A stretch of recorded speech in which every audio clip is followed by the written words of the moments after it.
from Lexington, Kentucky, and I'm here today, Thanksgiving, November 24th, 2011, and this is Occupy Lexington in solidarity with Occupy Wall Street. We are the 99%.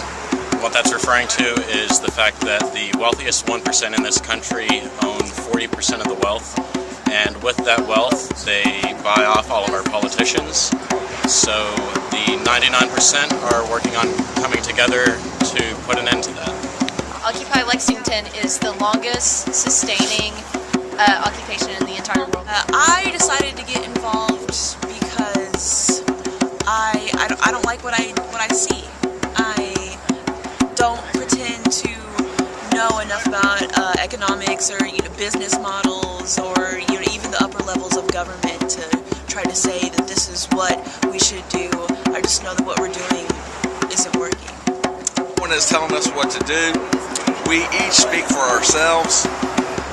We all come to this Occupy Lexington with a distinct list of items we'd like to see addressed. However, everybody's list has a couple of common denominators, and those denominators typically are one, corporations are not people, and the second thing is that the investment banks are directly responsible for the current financial crisis.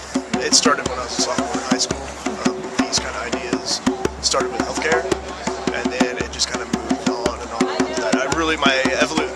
My political evolution goes from sophomore when I was a Democrat on to just many different ideologies to where I am now. I definitely try and come out every single day. I've literally been here since the first GA, and just ever since then I haven't left. Yeah!